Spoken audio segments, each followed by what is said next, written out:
Okay, so all the numbers 1 through 6 are typically dealing with yourself, your energy, your identity, your values, and so on. 7 through 12 is more how you relate to or present or project those energies onto the world, concerning people, places, and things outside of yourself. So the one energy, consciously or unconsciously, represents your identity, and everything created by you starts from there. It's the beginning of something, a start, and is associated with leadership and self assertiveness. It's you alone as you are and what you believe about yourself. It's your personality and your foundation. So the two energy, consciously or unconsciously, represents your values and what you value and what is important to you. It also represents what brings inner balance and harmony to you.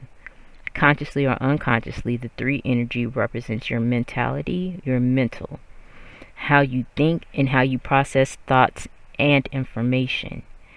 The four energy, consciously or unconsciously, represents your closer surroundings, people, places, and things that are directly affected by you and that directly affect you. The five energy, consciously or unconsciously, represents what brings you joy, your creativity, and creative spirit, as well as how you entertain or like to be entertained. It also brings the energy of conflict, which is about the transition and growth. The sixth energy, consciously or unconsciously, represents daily habits, which is why it also represents health, as health is determined by daily habits. It also represents healers and people who serve, such as maids, military, police, doctors, lawyers, and so on. It's what you're willing to do every day for what you love, which is represented by that five energy. The seven energy, consciously or unconsciously, represents how we relate to all things outside of ourselves. It's also the mystical number. The eight energy, consciously or unconsciously, represents the unseen, which is the occult, infinity, transformation, cycles of death and rebirth, and legacy. You also have the nine energy, consciously or unconsciously, represents higher learning, higher thinking, going above and beyond the regular or the norm.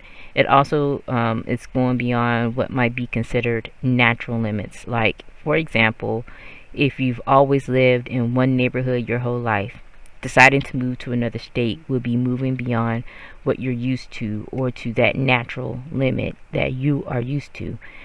Now, the numbers 10, 11, and 12 are referred to as master numbers.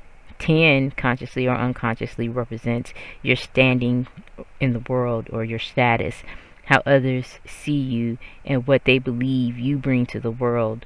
This is almost like your gift to the world or what you bring to the table. It's the identity energy of one, positive or negative, that you have protected, which is the zero. The zero is like a boundary that you put around that what you think identifies you. And because you have protected it, the world sees it. They can see what you value and have protected at all costs. The 11 energy, consciously or unconsciously, represents where you energetically feel you belong, and what feels like home for you is how you have integrated the accumulation of all the other energies so far and have energetically placed yourself in the world. 11 is the energy of law of attraction. That's why this energy is represented by one being mirrored back to it, creating one and one. What you be is what comes. What energy you be in is what comes to you. 12, consciously or unconsciously, represents karma, the hidden, sacrifice, how things end, and illumination and all knowing. So those are the energies in a nutshell. Moving forward, the rest of the series will be broken down with 3 numbers per video, producing 4 videos total after this. It's broken down this way because the three energies work together to create a holy trinity of a bigger entity. For example, you have 1, the extent of your power; 2, the value of what you feel to be your own natural abilities and talents; and 3, learning through experience the results of various types of behavior. Now, 1 through 3 is figuring out who you are or what something is. I'm sorry, excuse me, is figuring out what you are or who you are, and or what something is. Like, who am I? What makes me who I am? Or business wise, if you want to create a business or any creative project, this is your mission statement. What is the concept of the business or project and the purpose it comes to serve, or the needs this company or project will meet? 4 through 6 will become we become conscious of what we are, of our desires, and of our failures in attempting to satisfy these desires.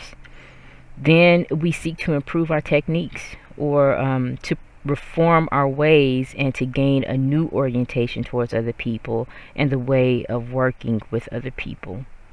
So 4 through 6 is how you seek expression and self-realization outwardly for the inner concepts represented in 1 through 3.